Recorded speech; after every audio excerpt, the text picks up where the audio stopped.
Good evening, everyone. Today, I, Nimisha Singh, research scholar of Department of Political Science, University of Lucknow, is going to express my views on the topic India and the Indo-Pacific, the role of Quad. When I say the term Indo-Pacific, most of us will not be able to visualize it completely as it is not a geographically contiguous region. So, here's a map to make you all understand what the region is and where it is located. The Indo-Pacific region refers to the confluence of two oceans, the Indian Ocean and the Pacific. The geographical location of the region covers the entire region between the eastern coast of Africa to the western coast of America.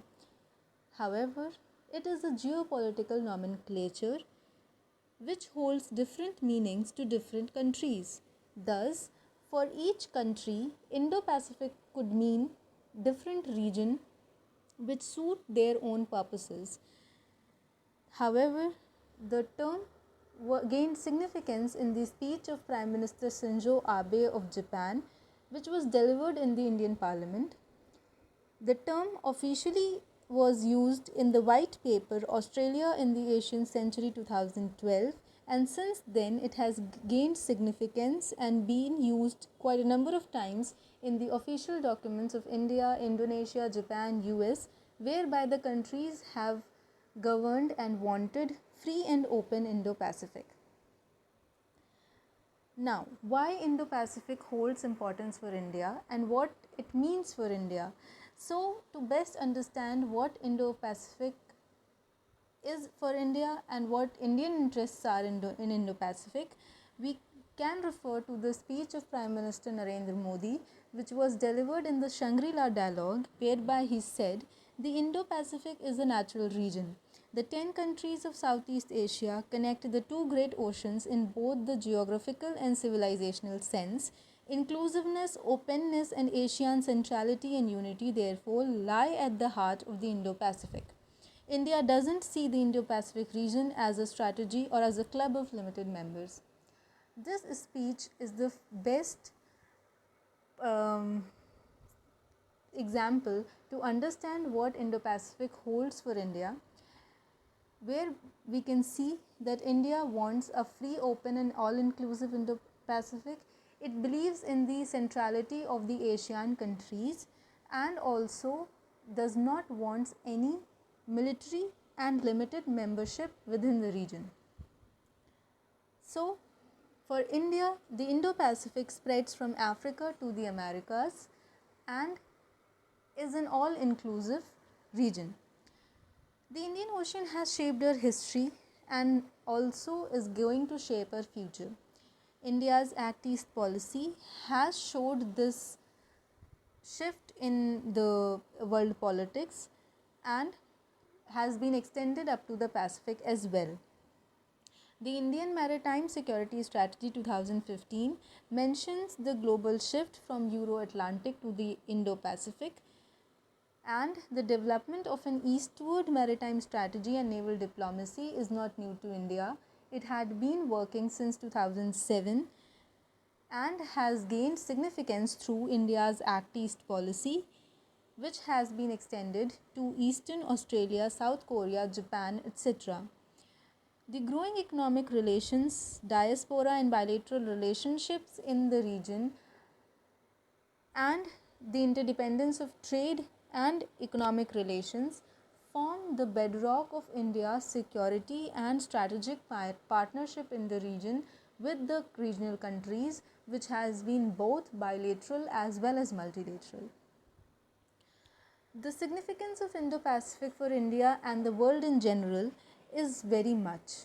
The shift in maritime geopolitics has enlightened the focus upon this Indo-Pacific region, which can be due to various reasons, such as the world trade routes pass through this region. The strategic choke points are located in this region, such as the Lombok Strait, the Strait of Malacca, as well as many sea lanes of communications pass through this region, and their security is of utmost importance as the geoeconomics and the global supply chains depend on it. The region is also rich in various natural and energy resources, where if they are exploited can lead to environmental crisis and can lead to global climate crisis. Therefore, the region also holds importance for climate change. And we also know that till now there has been no institutional security mechanism or cooperation in the region, despite the growing security challenges such as piracy, drug trafficking, territorial disputes, such as the flashpoints of South China Sea and the rise of China.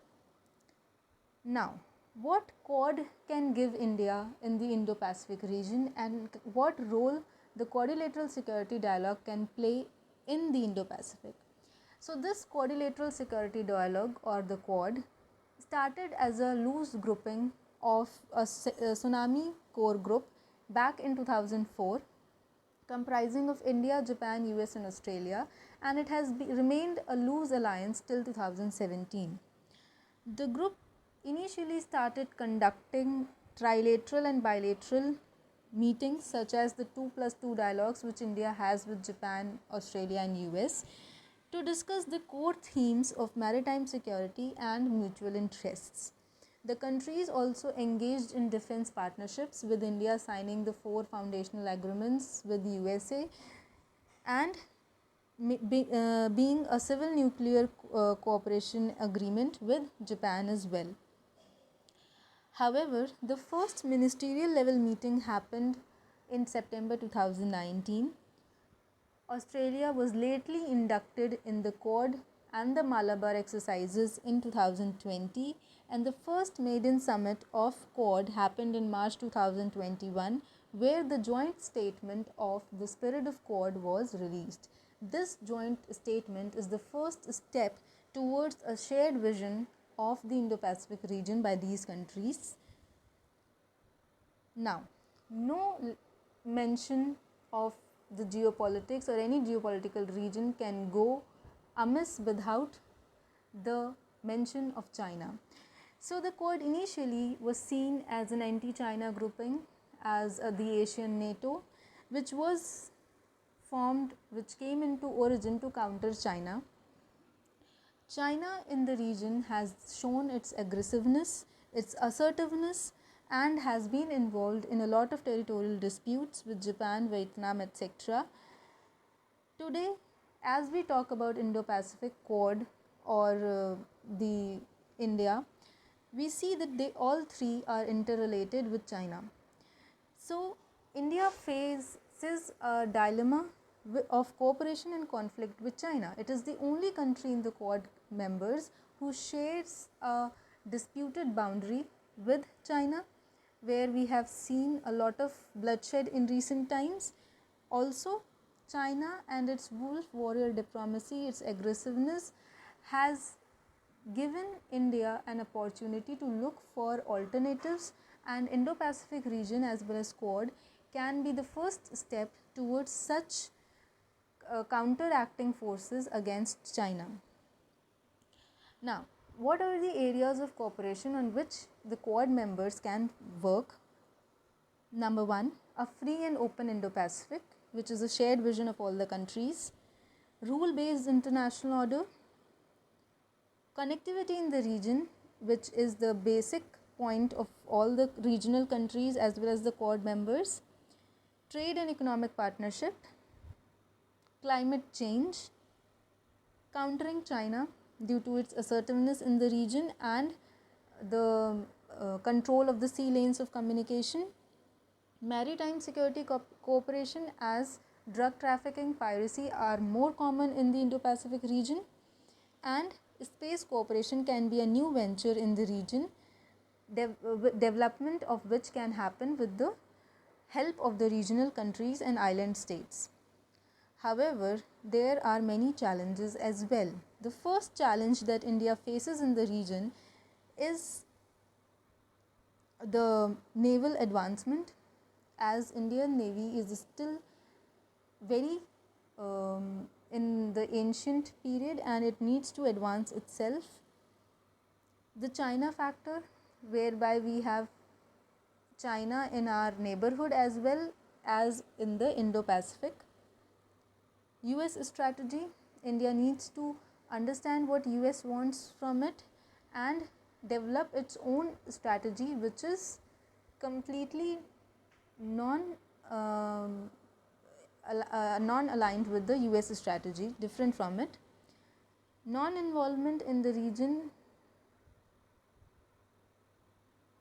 regional countries and their dilemma which they face regarding the non-regional countries such as US and the other countries such as France, Spain, which have the interest in the Indo-Pacific.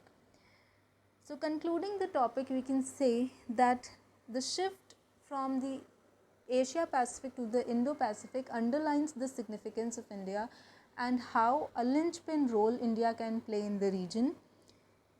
It puts India amongst the major powers from being a middle power. The Quad can help India to counterbalance China in the region as well as along the LAC, and India's engagement with the Indo-Pacific can boost its Act East and extended neighborhood policy. Also, India can counterbalance the Belt and Road Initiative of China with the Blue Dot Network. The strategic and defense partnership with the Quad countries can help India's defense and military capabilities and upgrade them. So, Indo-Pacific region and the Quad can help India counterbalance China as well as expand its possibilities and capabilities in the region and have shared and mutual benefits. Thank you.